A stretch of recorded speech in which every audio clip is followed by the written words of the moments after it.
Velkommen alle sammen, og det er simpelthen tilbage med endnu en video, bortset fra det her, det er lidt anderledes. Jeg laver en Hunger Game halløj på SSR server. Ja, jeg vil gerne putte et link i description. Og jeg er sammen med min ven her. Han kan fortælle sig lige om lidt, og jeg vil gerne lige starte med at sige, at de her videoer er for at mixe mine videoer sådan set lidt op. Fordi jeg har jo mit The Dragon Journey, hvor jeg prøver at nakke Ender Dragon. Se, der står med lille ven, The Frozen Bubble hedder hans kanal. Jeg putter et link i description, bare roligt. Også til ham, og shoutout til ham.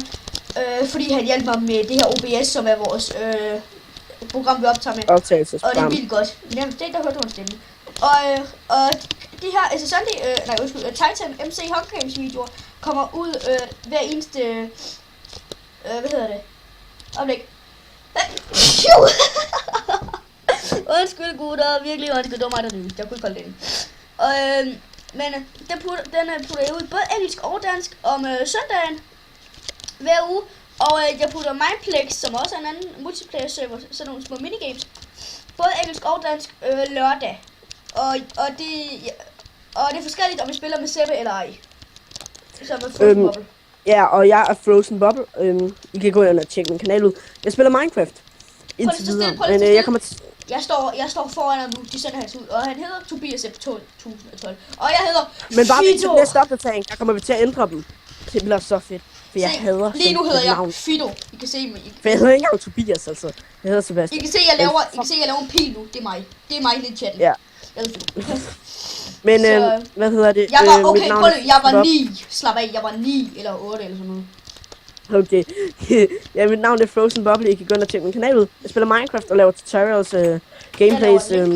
Så det laver sådan en Lonely Island, og det kan jeg have taget fra Syndicate, og jeg har ikke taget det.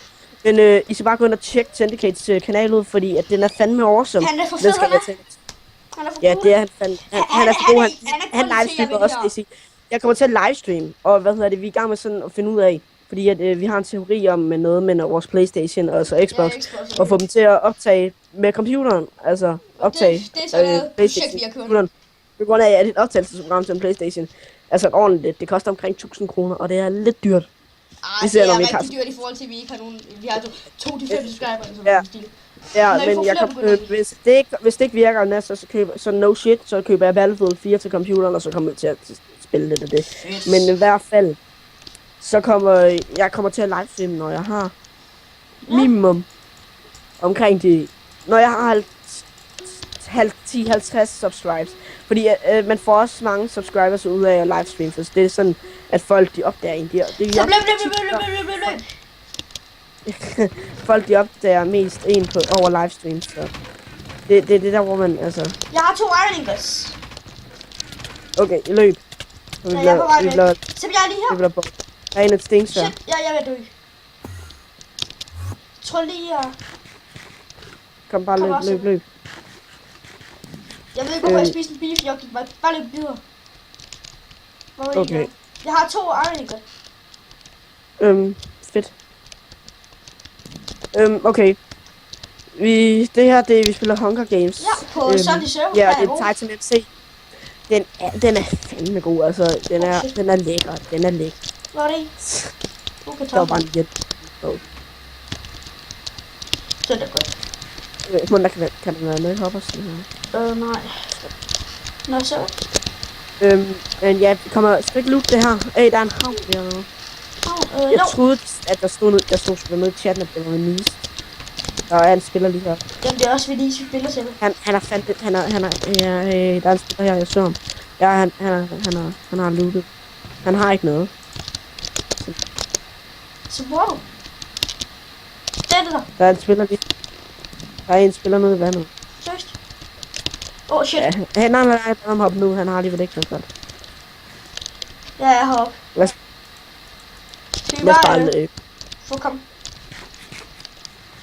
Okay, men han har ikke engang noget svært. Skal vi sige, at vi skal mødes i sektor 11, så render vi bare lige rundt og creeper. Ja. Men jeg glæder mig i hvert fald. Det kan godt være, at jeg begynder at livestream lidt før, fordi altså livestream det er bare godt. Men hvis der er nogen, der kan løse det her problem her, så kunne det være fandens fedt. På grund af, når jeg går ind og optager, jeg ved ikke, Men det er kun, når jeg spiller Arrowhead eller andre Steam-spil. Så, fordi så bliver det jo stor skærm. Ja. Så hvad sker der det, at det bliver sort? Nå. Jeg ved virkelig ikke, hvad det er. Fordi men det er ikke sort, når jeg har det i vindue. Altså et lille vindue. Armor. Men jeg fik det til at virke med Minecraft. Men det virker så ikke ved Steam-spil. Det arbejder jeg stadig videre på. Shit, jeg ser et skeleton. Hvorfor? Jeg ser et skeleton. Jeg har set på YouTube, at der er mange, der har det problem, men der er ikke rigtig noget, der virker inden for Steam-spil. Altså, fordi at der er mange af dem, der virker for Minecraft. Og det virker for eksempel for Call of Duty Ghosts, på grund af, at de har haft noget specielt noget. Fordi de kender jo bare allerede til problemet, så de har lavet sådan specielt noget. Se, ryk. Der kaldes vinduet, men det er ikke vinduet. Se her, Ayers. Er der en? Ja. Hvorhenne? I græsset i den ene høren. Med, der er bare med.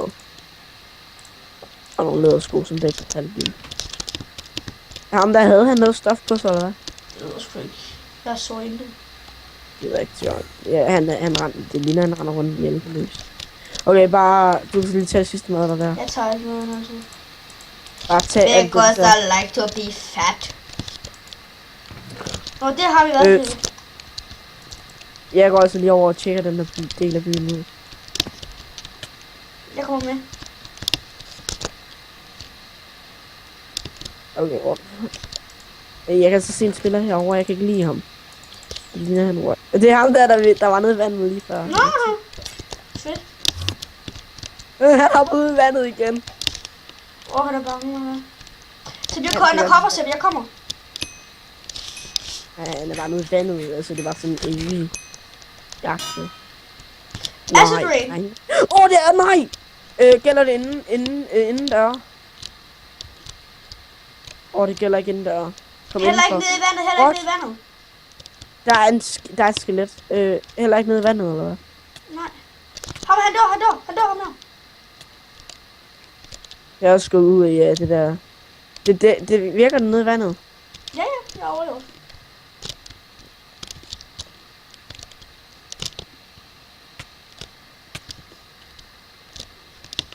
Det der regn der, det er fandme sygt til. Han har ikke set, at jeg er bagved nu, tror jeg.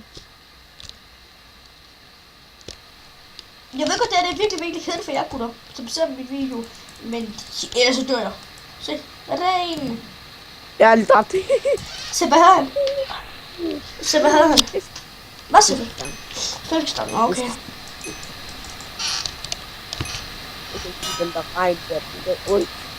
Men jeg kommer til at optage meget andet. Altså, vi har single player games og alt muligt. Vi kommer til at optage noget...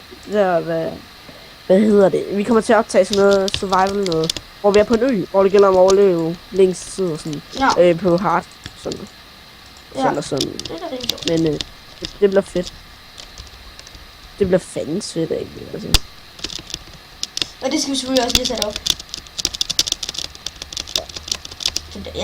Ja, hvis I ikke kunne høre en skid, det var fordi jeg mig spamede fuldstændig smadrede. Jeg er ikke fin.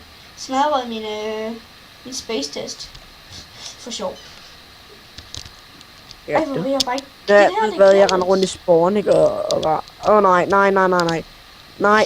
Nej! Hvorfor kan jeg ikke lide... Jeg tog med jernsvær efter mig. Det er jernsvær. Sådan der. Jeg er op til det. Det er stadig efter mig. Med de opgaver, der er klippet herhen. Nej, nu kommer det. Hvor er du egentlig? Jeg er i 6-11 endnu. Er du inde i spawn? Nej, der er 2 guys, der camper. Okay. Og de er jern det hele. Yes.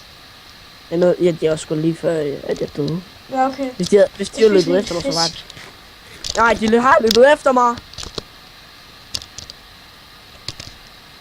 Ja, så bruger vi den gamle metode. Jump the water, motherfucker!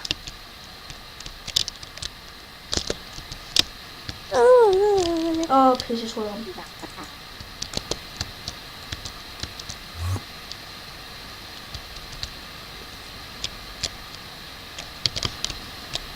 Han vil... Shit, jeg er fuldstændig lagspræk, jeg stod stille. Shit, han er efter mig, Sebbe. De er efter mig! Løb. Er det ham, der... jeg kan se jer. Men hvis vi tager ham sammen, Så vil med løb, jeg kommer. Jeg hopper ned i vandet. Fordi jeg har nemlig lykkes til at komme. Ja, han er der. Fuck, der er jo flere. Der er 3 personer deroppe. De er nu at slås. Eileen, de har diamond chest plate.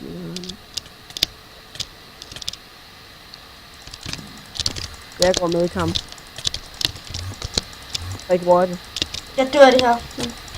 Nej, løb væk. Jeg er her. Jeg overlevede! Shit, Ja. jeg har et liv. Oh shit, fuck. Jeg dræbte den ene. Jeg har 3 liv. Jeg dræbte den ene, men jeg har 3 liv. Jeg har 2, Sebbe. Jeg har et halvt! Du får... Jeg vil bare rolig. Jeg deler tingene med dig. Shit, jeg var lige ved at drukne. Shit, Oh my god, vi nakkede sgu røvhullerne ude her. Røvhullerne. Vi nakkede røvhullerne. Jesus. Dude, jeg har fuld jernrustning. Nej, men jeg har meget rustning til dig, dude. Godt, jeg har virkelig Hvor brug er for det det. Jeg hele? kommer op nu. Shit, Sebbe, jeg er Hvor er her. Sebbe, jeg er bag dig. Nå der. Nå, det kan allerede sige, du har meget. Ej, ikke så meget. Du har allerede det der er. Sebbe, jeg har 64. Jeg har... så ryk! Jeg har Jeg har 2 liv. Jeg har bare i vandet, jeg skal ikke gå ned der. Fuck, du var heldig, at jeg røg ud i vandet. Jeg har 2 liv. Nej, så jeg bliver bare det er så timer, endnu eller værre hvad? ham. En pik, altså. Ja. Du har et våben, ikke også? Ja, jeg har et unbreaking one. Hvad hedder det? Iron Sword. Iron Sword Sharpness, eller hvad? Ja. Nej, Iron Sword sharp? unbreaking one. Sebbe, har du med armor? Ikke noget andet, end du har bedre end der. Pis. Jeg putter lige det. Wow, skeletter! Dude, de er 6 til 10. Jeg skal bare op nu. Undskyld nu. Så det går op. Shit, det sidder fast. Jeg kommer op til det. Ja. De spawner i vandet, og jeg kan ikke rigtig gøre noget ved dem, jeg dør. Hvor er du? De rammer så godt, når man noget vandet. Er du deroppe? Det er heroppe. Yes. Jeg er 6 til 9 løb herovre. Spawner det ikke.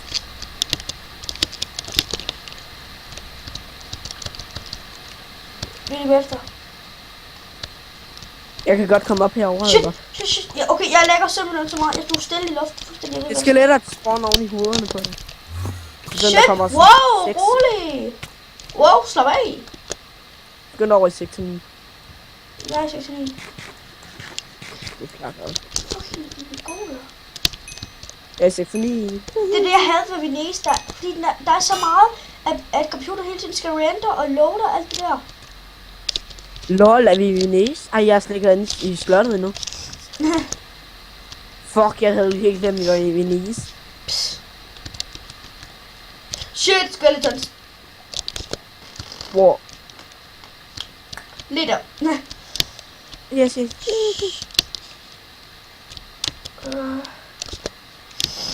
Fuck, oh shit. Stop med det der. Hvorfor kan jeg komme forbi? Det var godt nok godt, vi overlevede. Det var 3 der. Shit, man. Jeg tror aldrig nogensinde, jeg har kæmpet så dumt for. Altså, jeg hoppede bare YOLO. Fuck sake, der faldt jeg så i. Altså, jeg ryger sådan lidt tilbage nogle gange. Jeg ryger tilbage, når jeg hopper sådan. Det er ligesom om, at jeg tror, at vores feedback bare bliver lidt hurtigt.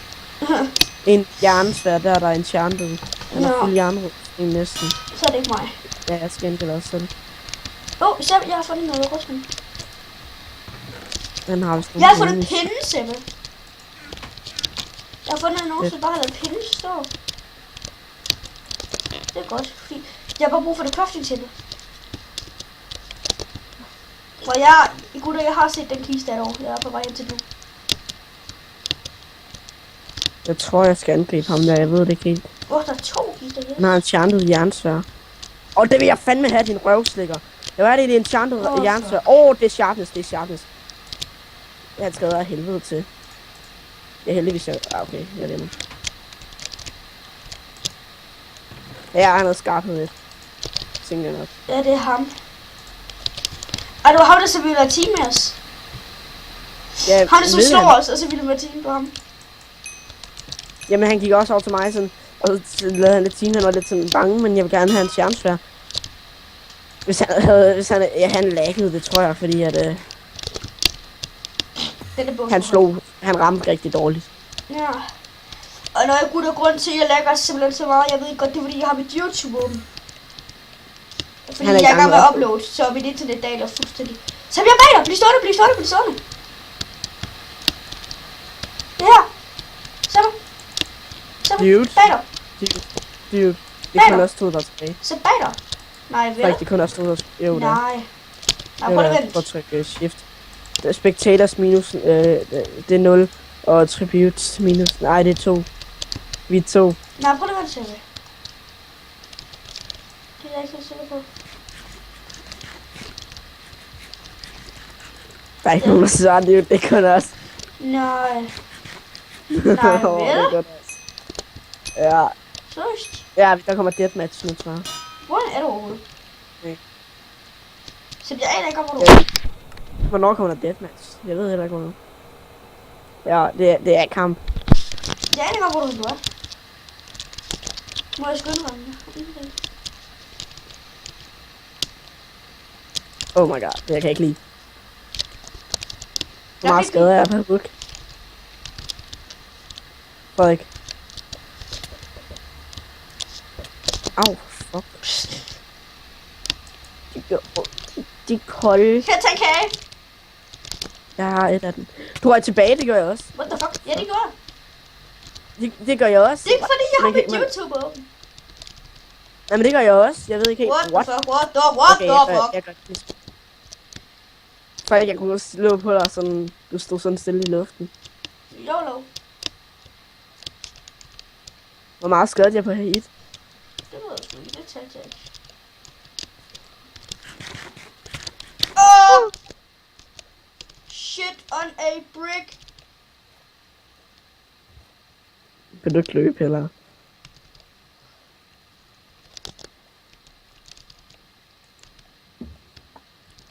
Drengene ved, den der ser med, ved ikke, hvad jeg har endnu. Så stille.